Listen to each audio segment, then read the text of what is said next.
Hello everyone, how are you all? Hope you all are fine. तो बच्चों, इस बार हम ने जैसे लास्ट टाइम खूबसूरत मुर्गा स्टोरी सीखी थी, बिल्कुल वैसे ही एक नई स्टोरी सीखने जा रहे हैं जिसका नाम है बलवान कौन। बलवान यानी स्ट्रॉन्ग। तो इस स्टोरी में हमें ये दिखाना समझाना वाले हैं कि बलवान कौन है। कोई फिजिकली बहुत ज़्यादा स्ट्रांग है या किसी से बहुत ज़्यादा बड़ा है तो वही बलवान नहीं होता। तो आइए देखते हैं इस स्टोरी में क्या है। तो चलिए शुरुआत करते हैं। एक जंगल में गोरैया का जोड़ा रहता था। एक जंगल यानी फॉरेस्ट में, गोरैया यानी चिड़िया। चिड़िया को हमारे लोकल बोली में यानी गांव की बोली में गोरैया भी कहते हैं। तो एक जंगल में गोरैया का जोड़ा रहता था, यानी दो गोरैया रहते थे। उनके नाम थे चींची और टकबक। तो जो दो जोड़े थे यानी जोड़ा यानी दो, तो उसमें से एक का नाम था चींची और दूसरे का नाम था टकबक। उन दोनों ने एक पेड़ पर अपना घोंसला घास के तिनके, रुई और पंख बटोर कर बनाया था। जैसे कि आपको पता है कि पंछी खुद से अपना घोंसला बनाते हैं, तो बिल्कुल वैसे ही चींची और टकबक ने भी इन सारी चीजों को इकट्ठा करके अपना सुंदर सा घोंसला बनाया था। क्या क्या इकट्ठा किया था? तो तिनके, रुई और पंख। दोनों खूब खुश थे, यानी दोनों बहुत खुश रहते थे। आइए देख लेते हैं चींची और टकबक को। तो देखिए यहाँ पर ये चींची और ये टकबक और ये उनका पेड़ और इसमें उन लोगों ने घोंसला बनाया था। ठीक है, आइए बाकी देखते हैं। दोनों खूब खुश रहते थे, यानी दोनों बहुत हैप्पी रहते थे। सुबह होने पर दोनों दाना चुगने निकल जाते और शाम को घोंसले में वापस आ जाते। क्या होता बच्चों?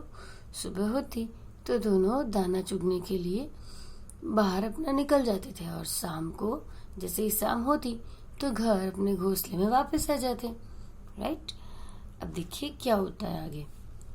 एक दिन चींची ने घोंसले में 3 अंडे दिए।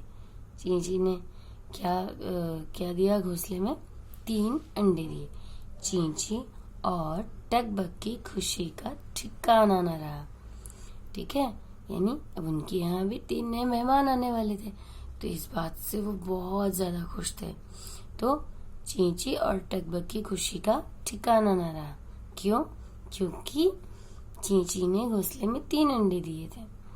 दोनों अपने बच्चों के अंडों से बाहर आने का इंतजार करने लगे। और फिर क्या हुआ? दोनों अपने वो जो अंडे थे, अंडे में से कुछ दिन बाद बच्चे बाहर आने वाले थे, तो बस उसी इंतजार में वो लोग लग गए। उसी दिन उसी जंगल में एक अकड़ू हाथी भी रहता था।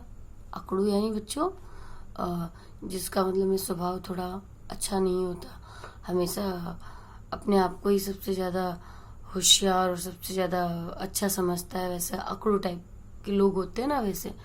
तो जंगल में एक अकड़ू हाथी भी रहता था। तो अकड़ू यानी हम घमंडी भी कह सकते हैं। राइट। तो उसी जंगल में एक अकड़ू हाथी भी रहता था। उसे अपने बल पर बहुत घमंड था, यानी उस हाथी को क्या लगता था, उससे बलवान तो कोई है ही नहीं, उससे ज्यादा ताकतवर इस जंगल में कोई नहीं, और उससे अपने उस बल पे बहुत घमंड भी था।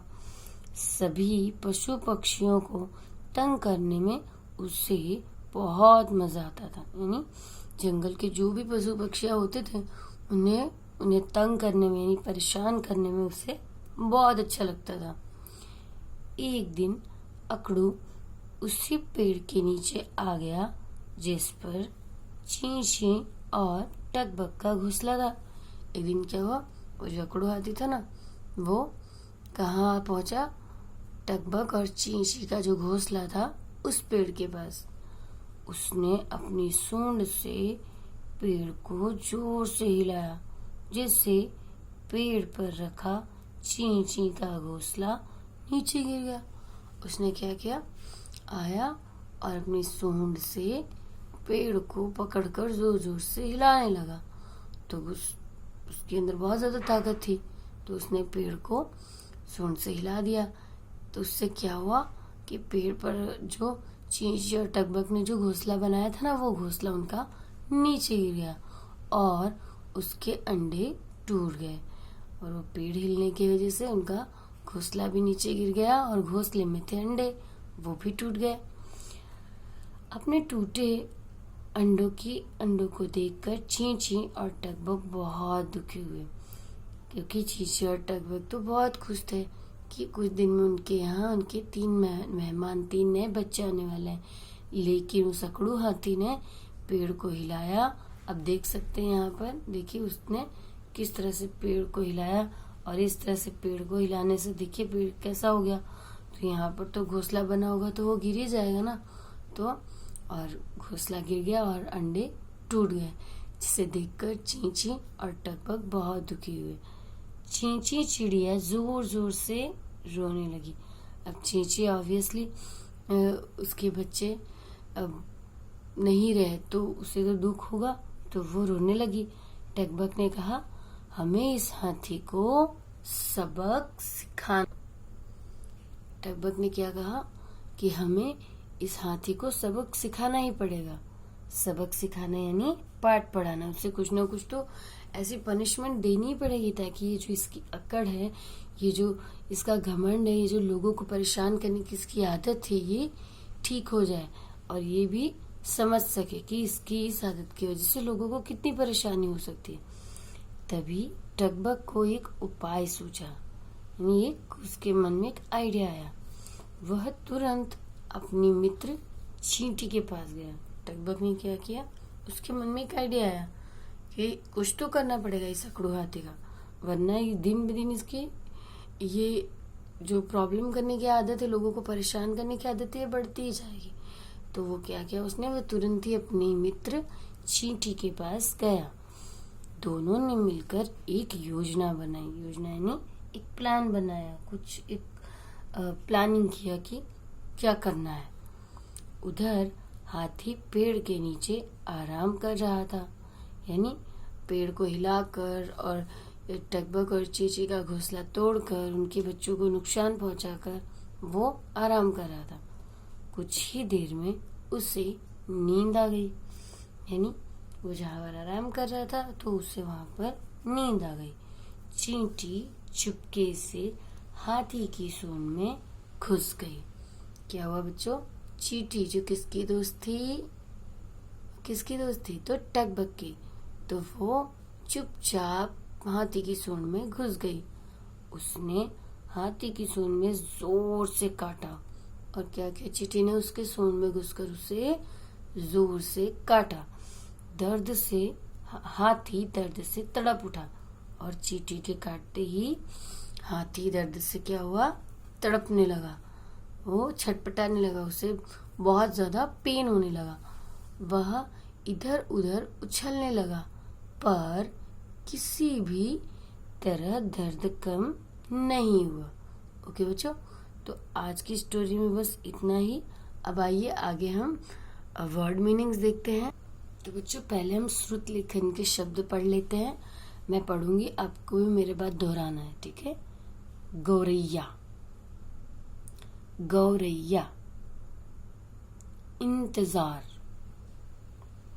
इंतजार। अकड़ू, अकड़ू।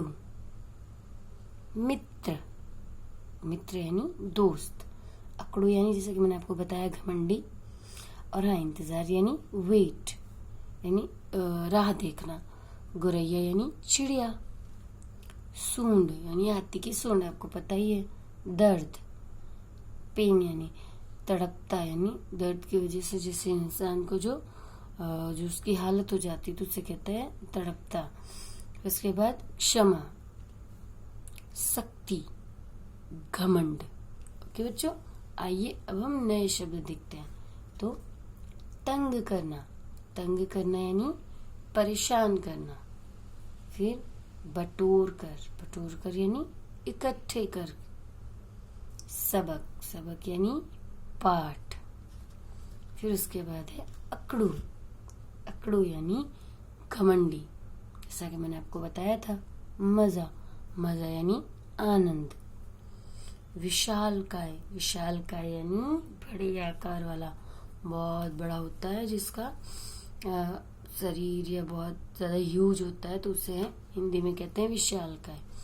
आइए बच्चों, अब हम कुछ मुहावरों का अर्थ देखते हैं। खुशी का ठिकाना ना रहना, जैसे कि हमने देखा कि जब चींची ने 3 अंडे दिए तो टकबक और चींची की खुशी का ठिकाना ना रहा। तो खुशी का ठिकाना ना रहना यानी अत्यंत प्रसन्न होना या बहुत खुश होना। ठीक है बच्चों। देन नेक्स्ट, घमंड चूर चूर होना। घमंड चूर चूर होना यानी अहंकार टूटना। जो बहुत ज्यादा घमंडी होते हैं, बहुत ज्यादा अहंकारी होते हैं, तो उनका जब अहंकार टूटता है उससे हम मुहावरे में कहेंगे घमंड चूर चूर होना। ठीक है बच्चों। आइए एक बार फिर से नए शब्दों को देख लेते हैं। तंग करना यानी परेशान करना। बटोर कर यानी इकट्ठे कर। सबक यानी पाठ। अकड़ू यानी घमंडी। मजा यानी आनंद। विशालकाय यानी बड़े आकार वाला। अब देखते हैं मुहावरों का अर्थ। तो खुशी का ठिकाना ना रहना यानी अत्यंत प्रसन्न होना या बहुत खुश होना। फिर है घमंड चूर चूर होना यानी अहंकार टूटना। अब बच्चों, आपको ये जो हमारा नया चैप्टर शुरू हो रहा है, तो आपको ये नए शब्द और मुहावरे अपने नोटबुक में गुड हैंडराइटिंग से लिखना है। मैं आपको दिखाती हूँ कि आपको कैसे लिखना है।